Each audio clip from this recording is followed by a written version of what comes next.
And it's beginning to slowly but surely warm up outside. We're up to 28 degrees at the KRDO News Center near downtown Colorado Springs. In Manitou, 32. Get news, traffic, and weather anytime. Go to KRDORadio.com. The time is approaching 7:38.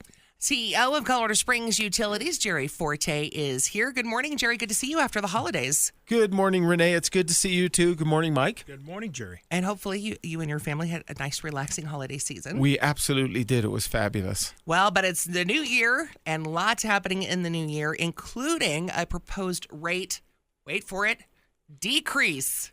Did you like that? I love the sound of that, and I know our ratepayers do even much more. And a lot of this is really because of the natural gas prices, which are just continue to go lower and lower and lower. And as you know, we're not for profit, so that we can pass all those savings on to our customers. And we intend to recommend to City Council next Tuesday that they lower the gas cost, the GCA, gas cost adjustment, by about 12% for residential customers, which would result in almost $5 on the bill less during the winter. So that's really exciting. And then you'll propose it next week to the board, and then they'll vote on it.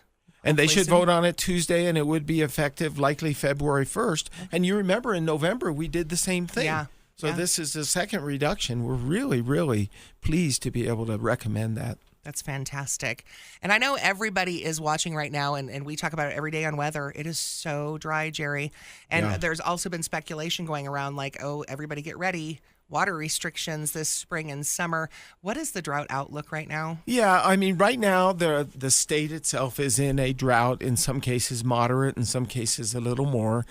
As we get into the spring, there is the projection for some relief from that. However, many parts of the state will remain in drought. Mm-hmm. This time of year, the snowpack up in the high country, whether you're in the Colorado Basin or the Arkansas Basin, is in the 60% of normal range. Okay. But remember that we get 50 to 60% of our snow in March and April, so it's really early.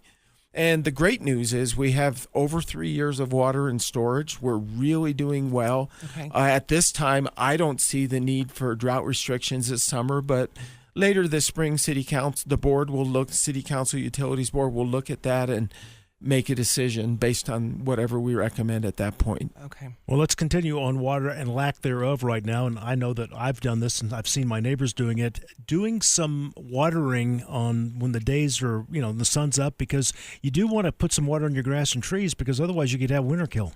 You do. And once or twice a month, it'd be a good idea in the winter. You want to make sure that it's above 40 degrees. Yeah. You want to make sure the ground isn't frozen. And probably one of the most important things is most people this time of year are going to be watering with a hose, right? Because most of the underground sprinklers, people that have those have blown them out for the winter.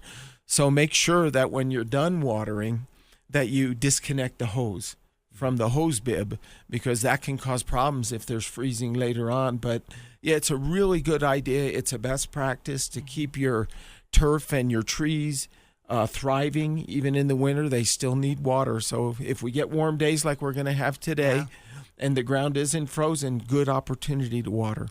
Perfect. All right. And you've got a new chief financial officer coming to the utilities. We do. Tamala Monroe will be here on the 29th of January. We're really, really pleased to be able to recruit this fine woman from Omaha Public Power District. She has over 30 years of experience in every facet. I mean, and one of the things we're really excited about is she has specific experience closing coal plants. We have a coal plant that right now, the big discussion we talked about last month is, when is the Drake Power Plant going to close? And we're working very hard to pull everything we can together so the council can make a great decision on that at the right time. So she has that experience. She has all kinds of financial experience. We're really fortunate to be able to get her. That's great. And you said she'll arrive when? On the 29th of January. All right, Jerry, we'll continue in a moment. 7:42, traffic and weather. We're going to talk to Coach Mike Havlin and more with Jerry Forte, all directly ahead.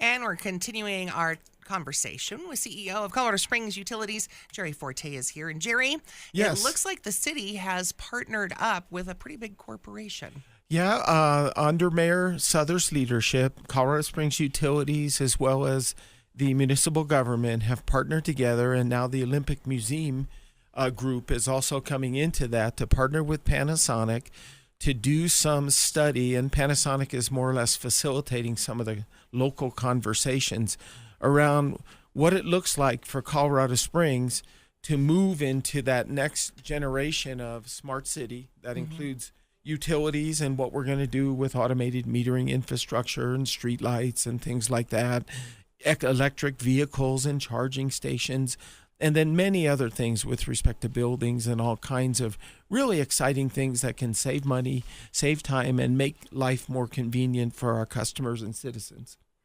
And does that so that partnership is already happening, or it's? Yeah, it's we're in the middle. We've done an ideation summit in December. We've been working in what they call pillar groups. So these pillar groups are looking at 4 different aspects of this whole smart city arrangement. And in the next couple of months, we're going to be able to have some conclusions. And this is only phase 1. Smart city is a journey. It's not a project. It's something that you continue in moving forward as a community. And if you just joined us, we started off our conversation with Jerry this morning. Some good news for ratepayers. It looks like we may have a rate decrease. And so, Jerry, we always like to start out with good news. Boy, I'd love to end start with that good news is that we are going to recommend next Tuesday to City Council that we reduce the gas cost adjustment.